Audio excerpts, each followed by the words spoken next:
아이두비 이주연입니다. 저희는 생쌀눈이 붙은 쌀로 현미 누룽지를 만들어서 하는 여기 생생 현미칩 회사고요.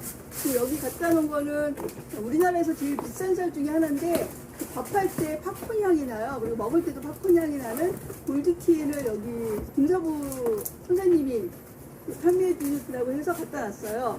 지금 이거 특가로 판매를 하고 있고요. 이 누룽지를 생쌀눈이라는 말을 자꾸 생생현미니 뭐 쌀눈 얘기를 계속 하는데 그거 잠깐 설명해 드리려고 나왔어요. 이렇게 생쌀눈이 뭐냐면 시골에서 벼농사 짓는 분들은 그 가족들한테 쌀을 보내요. 직접 도정해서. 그러면 그거는 이렇게 우리가 이제 도시쌀처럼 바깥에 놔두면 하얀 가루가 한 달 안에 펴요. 그래서 그건 냉장고에 보관해야 되거든요. 근데 그런 쌀을 먹으면 굉장히 건강한데 도시에서는 그걸 구할 수가 없어요. 그래서 근데 조금씩밖에 안 까서 보내는 게 빨리 상해요. 굉장히 빨리 상해서 갖고 오면 이제 페트병 같은 데 넣어서 냉장고 보관해서 해야 되는데 만약에 그거를 이제 항아리 같은 데서 놔뒀다 그러면 어떤 현상이 일어나냐면 항아리 가장자리에 하얀 가루 같은 게 펴요. 쌀이 핀다고 어른들은 말씀을 하시거든요. 근데 그거는 이제 그 가루가 움직여요. 이렇게 막 벌레처럼. 되게 징그럽다고 해서 젊은 사람들 막 기겁을 하는데 그게 굉장히 좋은 미생물이고 건강에 굉장히 좋은 거래요. 그런데 이제 그렇다 보니까 그 미생물이 쌀을 다 갉아먹어서 사실은 쌀을 이렇게 도시쌀처럼 오래 보관할 수 있는 건 아니에요. 그래서 시골쌀 드시는 분들은 그거밖에 못 드세요. 도시쌀을 못 드세요. 맛이 없어서. 근데 시골에서 도정해서 갖고 온 쌀은 냉장고에다 넣으면 달고 그리고 막 뜬물도 현미인데 쌀은 이만큼 붙어있는 현미인데 달아요. 저희 아이두비는 그걸 만들어요. 저희 공장장님이 매일 밤 까세요. 그래갖고 쌀눈이 굉장히 많이 붙어있고 가바 성분도 나오고 이제 그 쌀눈이 한 90% 붙어있는데도 뜬물이 굉장히 많이 나오고요. 그물 그대로 가보라거든요. 그물이 굉장히 달아요. 그래서 그걸로 이제 저희 누룽지가 다른 누룽지랑 다른 차이점이고 현미인데도 잘 불는 이유는 그 껍질을 싹 벗고 도정을 직접 해서 그래요. 그러니까 시골 쌀은 그 현미인데 그 쌀눈이 분명히 붙어있는데 뜬물이 많이 나와요. 그래서 그 뜬물로 그냥 미역국하고 뭐 된장국 해도 되게 맛있어요. 간장만 넣고 해서 그 물은 진짜 보배 같은 물이죠. 그래서 이제 저는 이제 김포에서 공장을 하는데 김포 분들이 좀 쌀을 직접 도정해서 드시는 분들이 많아서 그분들 집에 가면 밥이 엄청 맛있어요. 그러니까 서울 쌀하고는 비교가 안 되고요. 그리고 이제 지금은 또 이제 저희가 이거 누룽지를 이렇게 끓여서만 먹거나 과자로 먹거나 이제 이런 방법 중에서 쿠키 믹스도 같이 팔아요. 그 쿠키 믹스를 만들었는데 지금 요거는 이제 쿠키 믹스랑 누룽밥으로 덜 불린 누룽밥으로 빵을 만든 거예요. 이거 한번 드셔보시면 이렇게 생겼는데 한번 누구 드셔보세요. 네, 이게 이제 아무것도 안 넣고 누룽밥 오래 불려서 만든 건데 그거 레시피 간단하게 좀 소개를 해드릴게요. 이렇게 하면 되나요?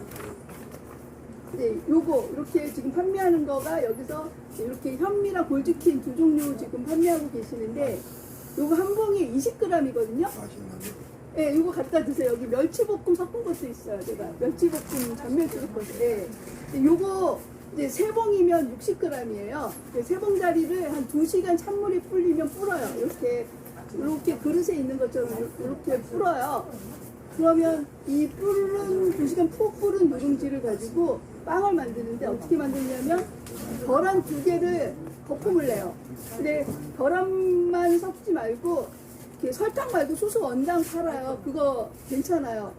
조금 이제 소스 냄새가 조금 나니까. 그런데 그 소스 원당하고 한 30g, 소스 원당 30g, 그리고 소금 1g 넣고 계란 풀어서 이렇게 2개 정도를 풀어요. 그러면 막 풀고 별거 없어요.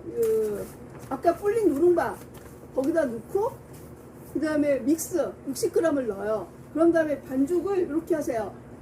이게 처음에는 좀 질어 보이는데 그 가루가 수분을 흡수하면서 좀 돼져요. 그럼 이제 적당히 되면 그 이제 농도는 믹스로 더 하시고요.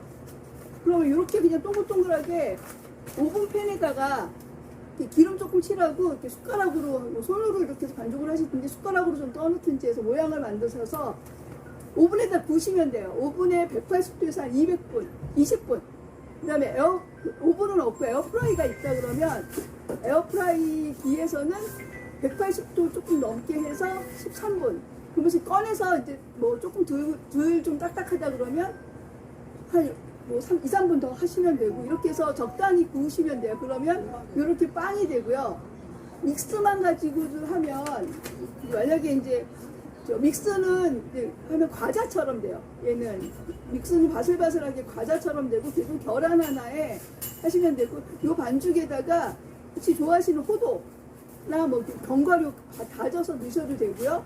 그다음에 그 깻잎 페스토나 바질 페스토 같은 거 있잖아요. 아니면 이제 말린 과일, 아니면 저는 이제 지금 갖고 온 거는, 제가 이제 멸치볶음 되게 좋아하고, 그래서 멸치볶음에다 깻잎하고 고추 넣고 볶아서 그거를 다져서 섞어갖고 했는데, 향이 굉장히 진하게 맛이, 밥 대신에 괜찮아요. 그리고 이게 입에다 넣으면, 지금 여기 앉아서 드시는데 물이 안 씌어요. 목에다 넣는데, 그럼 빵 같은 거 먹으면 이제 물이나 차가 먹고 싶어지는데, 이게 밥이어갖고 완전히 이게 소화가 잘 되는 그런 거 입에다 넣으면 침이 나와요. 그래서 그 탄수화물은 침으로만 소화가 되니까 물 드시지 마시고 침으로만 꼭꼭 씹어서 드시면 소화가 잘 돼요. 그러니까 그 가루 같은 거 물에다가 넣어서 휙 삼키시면 안 돼요. 위로 들어가면 소화를 못 해요.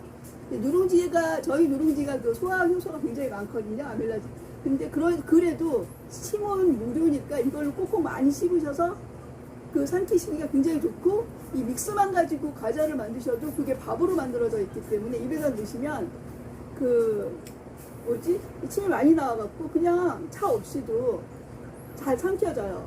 근데 이게 과자 같은 경우에는 이게 가루잖아요. 그러니까 이제 이게 물이 굽는 동안에 안 들어가니까 입에 바짝 마르는 거예요. 근데 원래 쌀은 물로 소화를 해야 되기 때문에, 그래서 그런 제품이라고 해서 이 누룽지 가져가셔서 그 믹스도 가져가셔서 같이 한번 누룽지 빵 해보세요. 이건 저희가 개발한 게 아니고요. 저희 고객들 중에 어르신들이 굉장히 많으세요. 70 어르신이 만들어갖고 레시피 가르쳐 주시니까, 야, 왜 쿠키만 하고 뭐 버터 넣으라고 하냐. 그냥 이 누룽밥에다가 계란 넣고 믹스 넣으니까 이렇게 되더라 하면서 알려주시고, 뭐 이분은 이제 뭐 샐러드 마스터인가 하는 그 냄비가 있대. 되게 좋은데 거기다 하면 그냥 잘 구워지고, 저희는 이제 샐러드 마스터 그 비싼 냄비는 없어서 그냥 오븐하고 에어프라이어로 다 해본 겁니다. 그래서 여기 지금 나눠드렸더니 다들 끄떡끄떡 하세요. 여기 많은 분들이 다 좋다고 하세요. 감사합니다. 그래서 누룽지를 끓는 물에 한 분에서 끓여도 드시고, 이제 이렇게 해서 피자같이 과자로도 만드시고, 이제 전자레인지 30초면 되거든요. 치즈 한 장 얹어서 그럼 바삭바삭하면서 안주로 좋아요. 그러니까 젊은 애들이 양파 누룽지 같은 거 하나 사면 한 번 가지고 4명이 와인 안주로 먹어요. 그러니까 치즈 한 장 발라서 전자레인지 30초 하면 붙어요. 그러면 그거를 가위로 이렇게 뚱뚱 잘라갖고 접시에다가 널어놓고 와인 한 병을, 누룽지 2장 치즈 붙인 거 그걸로 먹기도 하고 그러거든요. 그래서 다양하게 활용될 수 있으니까 많이 사용 부탁드립니다. 자, 박수 한번 주시고요. 요 하나